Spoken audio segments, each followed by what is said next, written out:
Jag tänker visa hur ni kan skapa ett sånt här dokument där ni för pekan över mindre bilder för att visa en större variant av dem ovanför.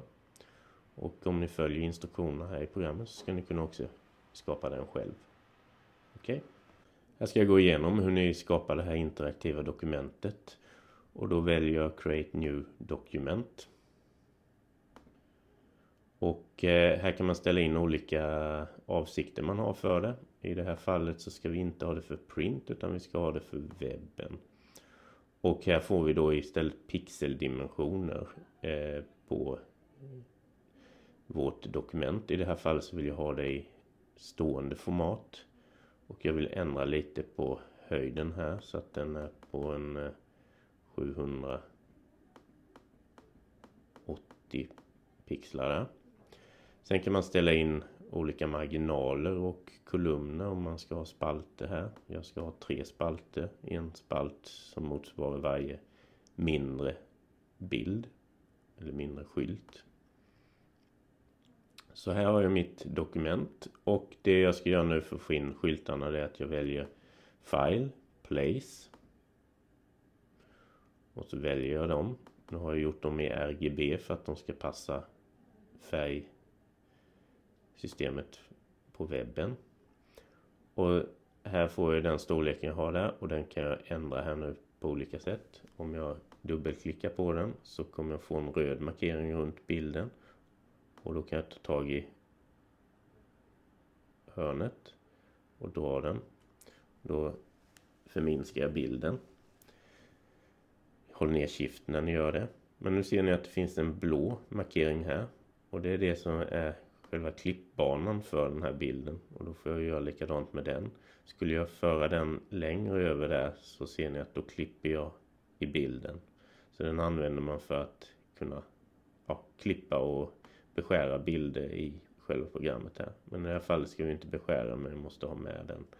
Så att jag inte har massa saker utanför här nu. Så jag anpassar den efter den röda markeringen jag hade där. Sen ska jag ju ha mindre variant av den här skylten. Så jag tar och kopierar den och klistrar in. Och ett annat sätt att förstora och förminska det är att gå upp här i panelen.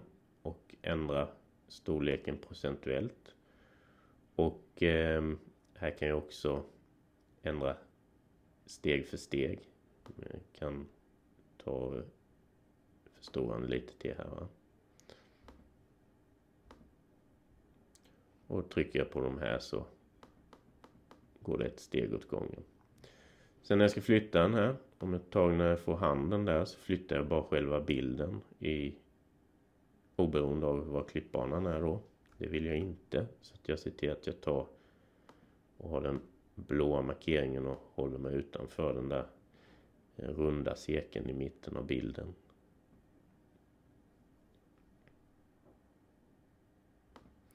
Och så gör jag likadant sen med de andra bilderna.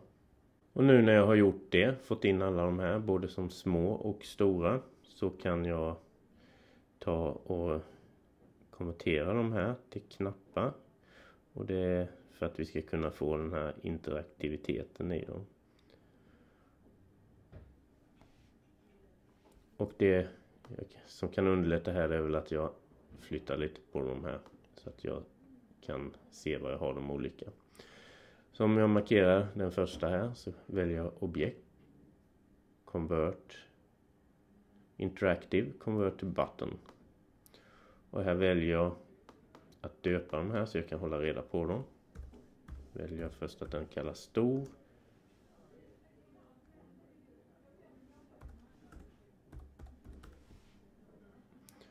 Och i det här fallet, den här ska ju bara visas eller inte visas. Och om vi tänker att vi vill att basketspelaren ska visas när det startar så väljer jag här att trycka i hidden until triggered. Och så gör jag likadant med nästa bild här. Objekt interactive, convert to button.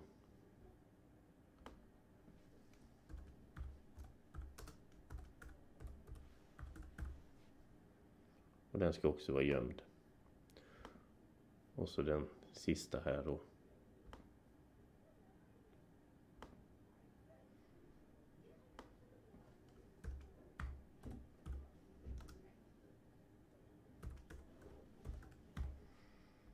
Men den ska inte vara okej, för den ska synas. Det ska inte vara tomt här ovanför. Och det är det enda jag ska göra med själva de här skyltarna.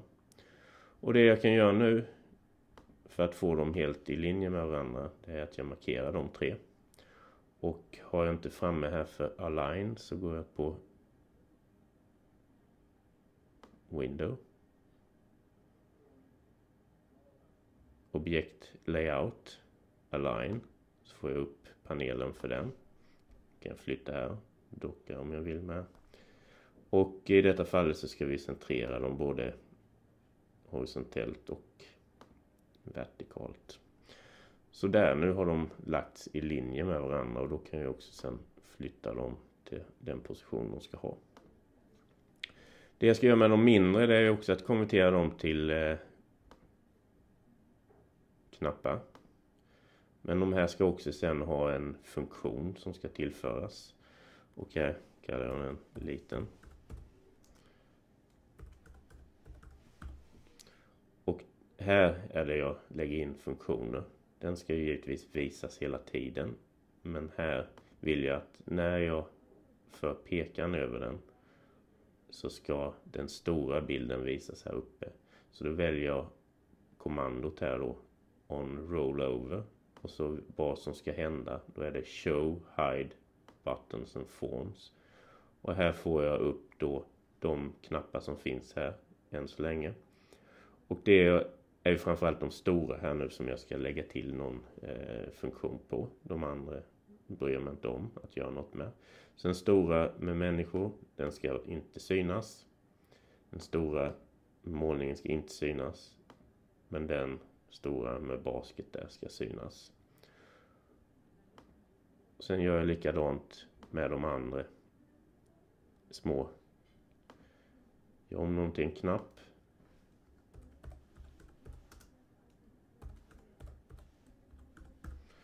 Lägger till kommandot on roll over. Show hide buttons and forms. Och den stora människor ska inte synas.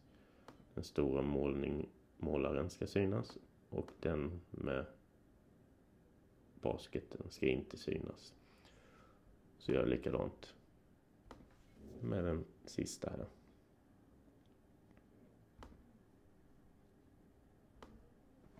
Att döpa dem hjälper ju till att hålla reda på de här. Särskilt när det är de här olika kommandona som ska läggas till, så att jag vet vilken det är som ska aktiveras eller inte aktiveras. Nu ska den visas, den ska inte visas. Den ska inte heller visas. När jag är klar med alla de här funktionerna, jag kanske vill ha en annan layout på den. Jag kanske vill ha en svart bakgrund. Då kan jag välja att ta ett rektangel. Gör en markering där. Och sen väljer jag en färg på den. Svart. Och här behöver jag ju då arrangera objektet så att jag väljer det till send to back. Så har jag en svart bakgrund. Och när jag är nöjd med det så ska jag ju sen exportera filen. Så då går jag in på file, export. Och i det här fallet så ska det bli en flash-fil. En SWF. Jag väljer att den heter test och lägger den på skrivbordet och så sparar jag den.